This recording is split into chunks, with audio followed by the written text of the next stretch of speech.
안녕하세요. 김혜리의 콘택트입니다. 오늘 인터뷰인은 부산행 사이비 염력 반도의 연상호 감독님입니다. 감독님은 또 작가로서 방법 드라마와 또 영화 방법 제차의의 각본을 쓰기도 하셨죠. 그리고 얼마 전에 촬영에 들어간 티빙의 시리즈 괴이의 시나리오를 쓰기도 하셨고, 또 기후 위기를 소재로 한 정이라는 넷플릭스의 신작 계획을 발표하시기도 했습니다.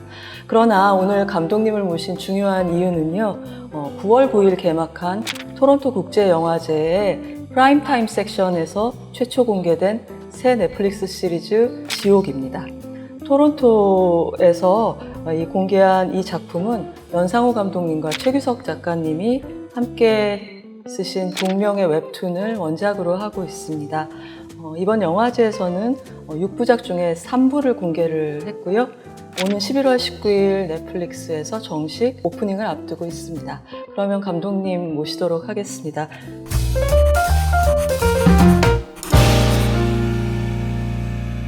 안녕하세요, 연상호 감독님. 안녕하세요. 감사합니다. 예, 많이 바쁘시죠? 네, 이제 또 다음 영화 이제 준비를 한참 하고 있는 중이고요. 네. 제가 만나본 영화인들은 연상호 감독님이 한 분이 맞냐 그런 의혹을 제기하기도 하고 있던데요. 동시에 여러 가지 일을 진행하시는 스타일이신가 봐요. 아니, 사실 저는 이게 동시에 이렇게 여러 가지를 한다라고 생각을 많이 하시는데, 사실 이제 동시에 뭔가를 하지는 않는데, 네, 저는 그냥 하나씩 얘기를 쓰거나 이렇게 끝내는데, 이제 가끔씩 보면은 이제 좀 뭔가 영화라고 하는 게 바로 쓰면 메이드가 되는 게 아니잖아요. 기다리는 시간에. 네네네. 그러다 보니까 이제 갑자기 이제 좀 한꺼번에 뭐가 들어가게 되면은 뭔가 한꺼번에 하는 느낌이 드는데, 사실은 한꺼번에 뭘 할 수가 없죠. 전에 제가 읽은 인터뷰에서 반도 후반 작업할 때 방법을 쓰시고 이런 걸 제가 기억을 해서 이런 질문 드렸나 봐요. 그때는 반도의 프리를 잠깐 할 때 이제 방법 시나리오를 좀 썼었고, 아무래도 이제 프리프로덕션이라고 하는 게 제가 할 것도 물론 많지만은 사실은 스태프분들이 준비해야 되는 시간도 사실 필요하기 때문에 기다리는 시간이 좀 꽤 많은 것 같아요. 이게 감독이라고 하는 그 직업이. 그럴 때 이제 좀 뭔가 조금씩 뭔가를 그냥 놀 수는 없으니까 뭔가 제가 이제 딱히 취미가 이게 막 있진 않아가지고 놀면 뭐하니군요. 그냥 사무실에서 그냥 이렇게 쓰다 보니까 조금 그게 좀 쌓여가는 것 같아요. 그냥 각본만 쓰신, 예를 들면 괴이 같은 작품 크랭크인 한 걸로 아는데, 그런 현장에도 종종 방문하시나요? 아니요, 거의 전혀 안 가고 사실은 이제 그 작품 만든 감독님들이 있어서 거의 제가 뭘 하지는 않는 것 같고, 거의 이제 공개될 즈음에 이제 보는 스타일이고, 와, 그렇군요. 제가 쓴 작품이긴 하지만 제 작품이라고 생각 안 하고 어쨌든 감독님이 그걸 또 어떻게 해석하시느냐에 따라 되게 다르기 때문에 저는 개인적으로는 그냥 그 결과를 좀 뭔가 기다리는 입장. 나중에 이제 찍은 거 보면은 좀 제 생각이랑 다르기도 하고 좀 뭔가 좀 신선한 것도 있는 것 같아요. 근데 중간에 혹시 조언을 구해 오신다거나 그런 일은 없고요. 감독님 쪽에서. 저는 사실은 이게 뭔가 얘기를 많이 하는 편은 아니고, 오히려 감독님 조언이라기보다는 이렇게 바꿔서 찍으려고 하는데 괜찮죠? 이 정도는. 그냥 미리 알려주시는 그런 정도군요. 알겠습니다. 이 신작 지옥은 원작 웹툰을 보신 분도 많긴 하겠지만, 어떤 이야기인지 제가 말씀을 드리자면, 어느 날 갑자기 천사가 사람들을 찾아와서 이제 죽음의 일시를 미리 고지를 하고, 그 고지된 때가 되면 괴물의 형상을 한 지옥사자들이 나타나서 잔혹하게 그 당사자를 죽이고, 그 죽이는 참상이 뭔가 좀 지옥을 미리 경험하는 것이다 라는 전제에서 출발을 하는 이야기입니다. 근데 일단 그 영화의 오프닝이 시연이라고 하죠. 이 지옥의 사자가 찾아와서 본보기를 보이듯이 처형을 하는 장면을 시연이라고 이 영화 속에 이 새 진리회라는 단체에서 부르는데요. 첫 시연이 시리즈의 오프닝이고 첫 희생자가 반도에서 김희병 역할을 했던 김규백 배우이시더라고요. 김규백 배우님한테 너무 하시는 거 아닙니까? 반도에서도 그렇고.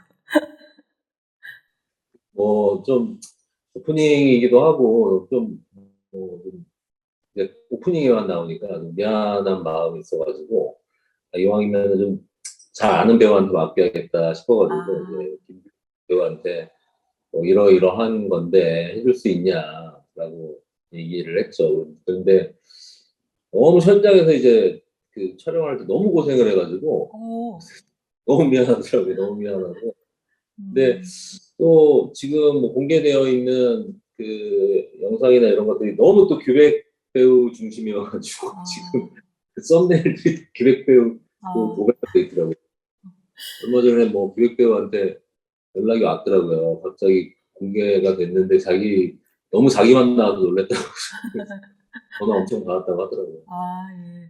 이게 아무래도 스펙터클적인 면이 있으니까 아무래도 예고편에는 좀 많이 쓰지 않았나? 그런 짐작이 드네요. 말씀 듣고 나니까. 근데 테이크가 많이 갔나 봐요. 고생하셨다는 거 보니까. 그게 사실은 뭐 꽤 긴 시인이기도 하고 이제 완전히 오픈되어 있는 공간이다 보니까 사실은 뭐 어떻게 보면은 공간으로서는 제일 좀 공을 많이 들였던 공간인 것 같아요. 뭐, 그 촬영도 사실은 뭐 여러 군데에서 촬영을 음, 어떤 데는 세트고 어떤 음, 데는 로케이션이고 어떤 데는 또 오픈 세트고 막 이렇게 좀 아. 촬영이 되게 여러 군데였어요. 그러니까 여러 개를 이어붙인 시퀀스군요. 네. 그러니까. 워낙에 이제 뭐 여러 가지 이제 특수효과나 뭐 파괴되는 장면들이 많다 보니까 이제 한 공간에서 찍을 수 없는 상태였고 여러 군데로 나뉘어가지고 사실 촬영을 사실 했거든요. 물론 이제 실제 거리에서 도로로 한 두 블럭 정도 되는 데를 이제 완전히 통제를 하고 그 촬영을 했었죠. 이 가설이 그러니까 신이 뭔가 인간의 자유의지에 대한 기대를 접고 그다음에 자신과 인간 사이의 중개 역할을 하는 어떤 종교 조직도 그냥 뛰어넘어서 직접적으로 공포 정치를 하면 그러니까 죄 지은 인간을 직접 벌하고 그걸 본보기로 사람들 앞에 보여주면 어떤 일이 일어날 것인가라는 가설에 기초한 이야기인데요. 이런 그 이야기의 씨앗은 두 분이 브레인스토밍을 최규석 작가님하고 하시다가 나온 이야기인가요? 아니면은 예전에 오래전에 만드셨던 단편 때부터 맹아가 있었던 건가요?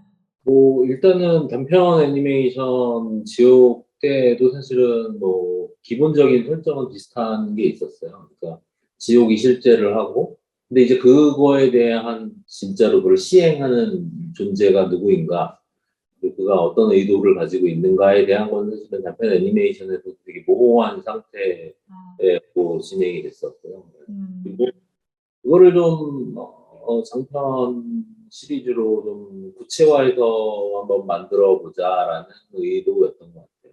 음, 그럼 그 구체화, 이미지화하고 이런 거에서 최기석 작가님하고 같이 생각을 하시기 시작한 게 시간이 얼마나 되나요? 그게 뭐 제가 무슨 영화를 끝냈을 때인지 제가 기억이 정확하게 나진 않는데 뭐 압력 끝나고 났을 때쯤이었을 거예요 아마. 근데 그때쯤에 음, 그냥 오랜만에 이제 만나가지고 뭐 맥주를 한잔 하다가 뭐 이제 규석이랑 저랑 옛날에 이제 20대 때 엄청 친했거든요. 엄청 친해가지고 음, 뭐 맨날 그 통화도 자주 하고 보기도 자주 보고 그랬었는데 이제 나이 먹고 좀 바빠지고 그러다 보니까 볼 일이 너무 없는 거예요. 볼 일이 너무 없고 진짜요? 예, 이게 뜻밖인데요. 세 보니까 뭐 한 1년에 한 번 볼까 말까 뭐 그런 이제 사이가 돼버려서 맥주를 마시다가 야 이러다가 진짜 한 몇 년에 한 번 보고 그러겠다 그런 얘기를 하다가 그냥 작업을 같이 하면은 좀 자주 볼 수 있지 않을까? 뭐 그런 얘기가 나왔어요. 그래가지고 너무 건설적인 해결책이네요. 작업을 같이 뭘 해보자 뭐 하다가 예전에 만든 그 애니메이션 저 했던 지옥을 좀 장편으로 새롭게 좀 만들어 볼까? 그런 얘기가 이제 나왔었고. 그러고 나서 이제 뭐 작품을 기획한다는 핑계로 이제 좀 자주 보기 시작한 거죠. 그래서 저희 규석이가 그때 부천에 이제 만화영상진흥원이라고 거기 작업실이 있어요. 거기 이제 가면은 만화영상진흥원 옆에 그 만화 가게, 만화 카페가 되게 큰 데가 있습니다. 이제 거기서 만나가지고 그 만화 카페가 그 손님이 별로 없어요. 손님이 거의 없어서 그 심지어는 지금 없어졌는데 어머. 거기가 이제 둘이 가면은 회의실이라고 방이 있는데 그 방을 이렇게 몇 시간 얻으면은 커피도 주시고 만화책도 볼 수 있고 그 어, 둘이 거기서 이제 회의랍시고 이제 만나서 얘기를 하기 시작한 거죠. 이 스토리에 대해서.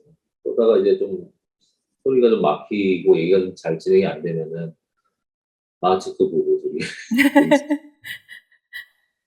배고프면은 라면도 시켜 먹고 근데 그렇게 대학 때랑 별로 달라진 게 없는 풍경 아닙니까? 그러다 이제 너무 시간 쓸데없이 많이 보내다 보니까 야, 이제 대본을 쓰자 그래가지고 이제 썼죠. 아, 그러시군요. 그, 저는 이, 이 작품을 보면서 예전에 이제 사형제도에 대해서 까미가 썼던 그 단두대에 대한 성찰이라는 책이 갑자기 생각이 나더라고요. 그래서 그때 이제 까미가 어떻게 사형제도가 무용한지 주장을 폈는지 다시 이번에 찾아봤더니 큰 이유 중에 하나가 현대사회의 사형은 뭐 아무도 보지 못하는 그러니까 그분의 현대라는 건 그분의 동시대겠죠. 까미의 동시대에서 프랑스에서 사형은 그냥 아무도 안 보는 데서 뭐 외과 수술처럼 교도소 안뜰에서 집행이 되는데 사형제도 옹호자들의 사형이 일벌백계로 다른 사람들이 범죄를 저지르지 않도록 막는 역할을 한다는 것은 이치에 맞지 않다. 그래서 소용이 없다. 이런 얘기를 하고 있더라고요. 그런데 이제 가령 이런 반대 의견에 대해서 예를 들어서 이 지옥의 신은 그러면은 공개적으로 이 처형을 하면은 어떻게 되나 보자. 약간 이런 식의 대응 같아서 좀 흥미롭기도 했었어요. 뭐 일종의 현상이라고 보는데 사실은 그 현상에 어떠한 의미를 덧씌우는가? 혹은 어쨌든 뭐 영화에서도 대사가 나오지만은 뭐 의미가 없으면 살 수 없는 존재이다 보니까 네. 이제 의미를 어떻게든 부여를 하고 하려고 하는 것이 오히려 그것이 좀 평균적으로 더 나은 세상을 만든다라는 건 심지 뭐 소수의 희생이 있다고 하더라도 평균적인 나은 세상을 만드는 것이 더 나은 것이 아닌가라는 생각을 가진 사람과 그렇지 않다라고 생각하는 사람들이 격렬하게 부딪히는 이야기라고 생각을 해요. 그래서 어떻게 정답이라고 얘기할 수는 없겠지만은 영화 내에서는 사실은 6부에서는 뭐 희미하게나마 어떤 결론 같은 것들에 도달할 수 있는 이야기지 않을까라고 생각을 합니다.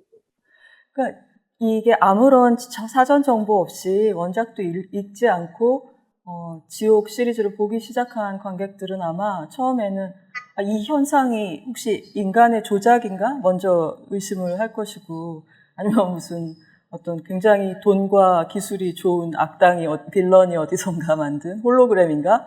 이런 생각을 할 것이고 근데 그게 아니야. 아니라고 하면은 이제 신의 의도는 무엇인가를 천착할 수도 있을 것 같은데 이제 지옥은 그거보다 좀 다른 방향으로 나간다고 생각하는 게 이제 불가지 영역은 불가지 영역으로 두고 거기에 대해서 인간들이 보여주는 리액션들이 사실은 이야기의 본체인 것 같아요. 근데 부산행 그 서울역의 좀비 세계관도 그렇고 뭔가 이제 연상호 감독님 작품에서 서사의 본론을 이루는 것은 초자연적 존재나 그런 파워가 아니라 그걸로 인해서 인간이 어떻게 벌거벗겨지는가? 본질을 드러내는가? 이런 게 아닌가 싶은데 글쎄 이건 그냥 저의 억측일 수도 있지만 그 부분이 더 재밌으신가요? 뭐 사실은 뭐 뭐 뭐라고 해야 되나? 옛날에 뭐 마이클 조던 다큐멘터리에서 보면은 이제 마이클 조던이 그런 얘기하는데 이제 마이클 조던이 자기가 노력해가지고 알 수 없는 것에 대해서 자기는 관심이 없다라는 얘기를 하더라고요. 근데 사실 뭐 굉장히 초자연적인 어떤 일 혹은 우리가 예상할 수 없는 뭐 불행 같은 뭐 되게 것들에 대해서 알고 싶어 하죠, 사람들은. 그것에 대해서 되게 알고 싶어 하고, 그걸 알고 싶어 하는 사람의 어떤 속성을 통해 이득을 보는 사람도 존재를 한다고 음, 음, 생각하고, 네, 뭔가, 그걸 의미를 되게 찾고 싶어 하니까요. 그걸 의미가 없다라고 하면 되게 불안해하는 게 사실 인간의 목적이고. 근데 뭐 제 생각에는 사실은 뭐, 아무리 생각해도 알 수 없는 것에 대해서 집착을 하는 것보다는 우리가 실질적으로 어떻게 해야 하는가에 더 포커싱을 맞추는 게 더 낫다라고 보는 입장이고요. 작품적으로도 사실은 뭔가 그런 것에 더 좀 관심이 있는 편이죠. 근데 이 작품은 예전 작품하고 다른 점은 이게 보이진 않지만 역시 이번에도 신이 화면에 나오지는 않지만 엄연히 있다라는 그 가설이 있기 때문에 뭔가 좀 그 종교적인 반응도 있을 것 같고 신의 의도라는 게 분명히 영화 안에서 작동을 하고 있잖아요. 그냥 규명할 수 없는 현상이라기보다. 그래서 그리고 전에 어떤 다른 이 장르에서 있어왔던 형태의 컨벤션이라고 보기도 어렵고, 물론 뭐 지옥에서 끌고 간다 이런 설정들은 드랙 미 투 헬이나 뭐 이런 영화 있긴 했었습니다만, 약간의 뭐 많은 질문들을 좀 각오하셔야 할지도 모르겠다 이런 생각도 했어요. 일단은 3부, 지금 영화제에 공개된 3부, 아니 이제 4부에서부터는 그 신의 의도를 엄청나게 의심할 수밖에 없는 사건이 생기고 이제 그 사건이 이제 중심이 되죠. 이제 그 중심에 이제 그 우리 박정민 배우와 원진아 배우가 있게 되고 아마 뭐 4부에서부터는 또 굉장히 좀 다른 이슈? 그 신이라고 하는 존재의 의도 자체가 의심할 수밖에 없는 뭔가 사건들 중심으로 일어나서 좀 뭐, 뭐 그러면서도 좀 명확한 이야기라고 생각을 했어요. 여기까지 가면은 뭐 아주 단순하지만 좀 명확한 이야기라고 생각을 했고, 뭐 말씀하신 것처럼 뭐 인간은 어떻게 살아야 하는가? 음, 인간적이라고 하는 건 무엇인가? 뭐 그런 것에 대한 고민 같은 거를 해볼 수 있는 작품이 아닐까? 음. 그러니까 설령 신이 거기 있더라도, 그러니까 무신론이 아니더라도 신이 거기 있건 없건 어떻게 살 것인가, 이런 식으로 좀 질문이 이번 작품은 좀 번져 나가는 것 같아요. 이 3회까지 중에서 제일 중요해 보이는 인물은 그 새진리회라고 하는 뭔가 그 신의 의도가 무엇인지 설명하려고 하는 모임의 정진수 의장이잖아요. 근데 이제 이분이 바로 그 신의 확성기 역할을 자처하면서 이 현상의 의미 부여를 하는 사람인데, 이 인물은 뭐 원작에서도 그렇고 뭐랄까 그냥 이렇게 젊고 유순해 보이는데, 이거는 그 사이비 종교라고까지는 할 수는 없지만 그 종교 현상을 다룬 전작 애니메이션의 목사 역을 했던 캐릭터도 마찬가지인데, 뭔가 유순해 보이지만 어느 공간에 방에 들어가면 그 방의 공기를 좀 싸하게 만든다고 해야 되나? 순식간에 그런 종류의 카리스마가 있는 인물이라서, 이렇게 배우를 찾을 때 뭔가 어떤 퀄리티를 찾으셨을까. 그러니까 지금 많이 같이 했던 배우들도 계시지만 박정민 배우처럼 이제 이 정진수 역할의 유아인 배우라든가 아니면은 민혜진 변호사 역할의 김현주 배우는 처음이시죠. 네네네. 그래서 이 두 분에 대해서 어떤 고려 끝에 같이 하게 되셨는지 궁금하더라고요. 사실은 이 정진수 역할을 거의 만화 할 때부터 사실은 좀 유아인 배우를 생각을 했어요. 아, 정말요? 연재할 때도? 네, 연재할 때도 유아인 배우가 했으면 좋겠다라는 생각을 했었고, 유아인 배우 캐스팅이 그래서 사실 좀 되게 중요했었죠. 사실은 중요했었고. 예를 들면 어떤, 그러니까 유아인 배우가 안 한다고 하면 어떡하지? 뭐 이런 고민인 거죠. 유아인 배우가 안 한다고 하면 아, 대안이 없는데 뭐 그런 음, 생각을 되게 했었고. 음, 그래서 이제 정말 뭔가 어떻게 접근해야지, 유아인이라는 사람한테 나를 어떻게 소개해야지, 뭐 걱정을 좀 많이 하면서 이제 뭐 떨리는 마음으로 이제 첫 만남을 가졌고, 뭐 첫 만남 때는 좀 처음 만났는데 되게 정진수 같았어요. 그래서 이 사람이 꼭 해줬으면 좋겠는데 너무 다행인 게 사실은 여행 배우가 금방 자기가 하겠다라는 얘기를 주셔가지고 음, 음, 되게 이제 다행이다라고 생각을 했죠. 음.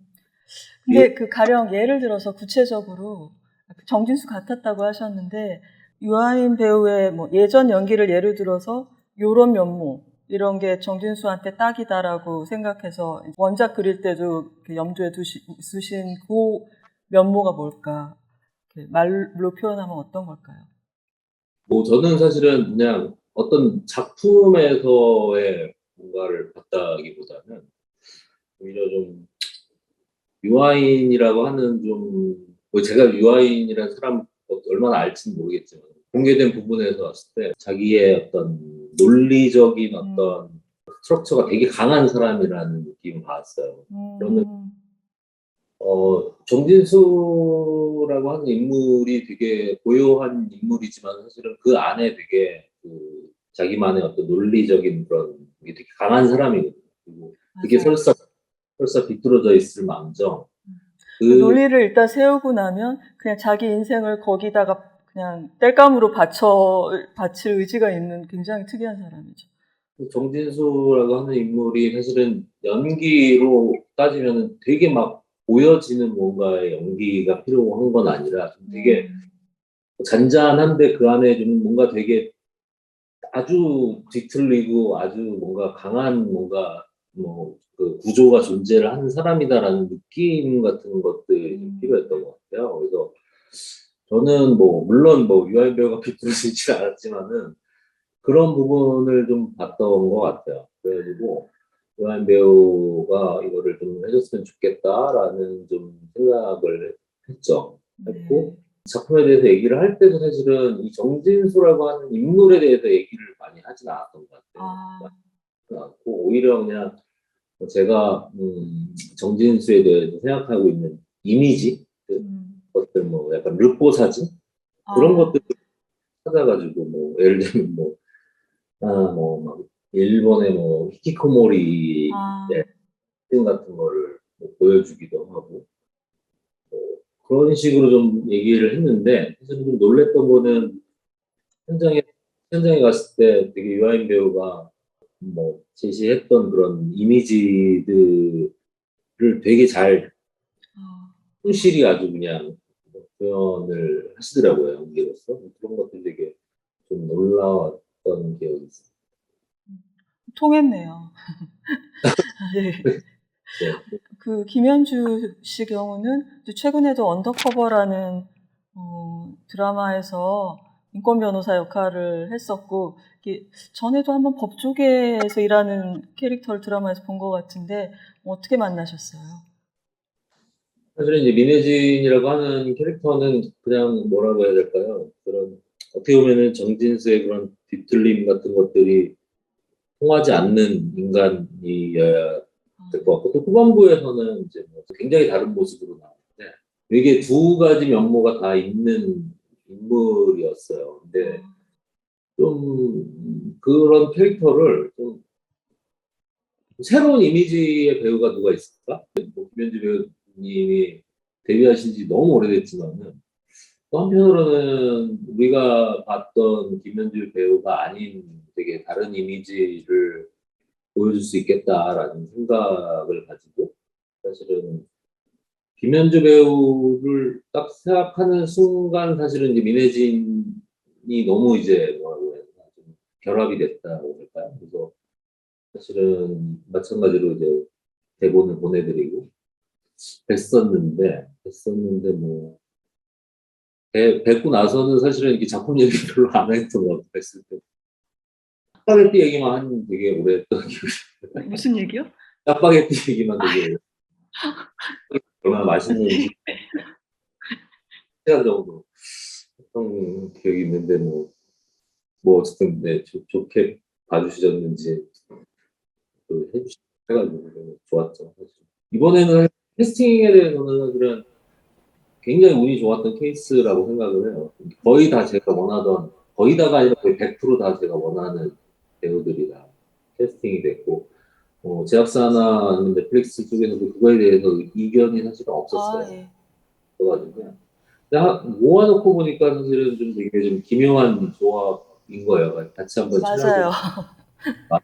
네, 각자의 영역에서 너무 잘 하시는 분위기 나는데 서로 이렇게 적점이 별로 없으신 분들이 많더라고요. 양익준 배우나 뭐 유아인 배우 서로 만날 일이 사실은 적점이 사실 없었죠. 그리고 윤현주 배우나 또 다른 배우들과 적점이 없었는데 모아놓고 보니까 너무 좀 재미있고 또 각자 서로에 대한 리스펙 같은 게 좀 있었던 것 같아요. 그래가지고 처음 만날 때부터 사실 분위기가 되게 좋았어요.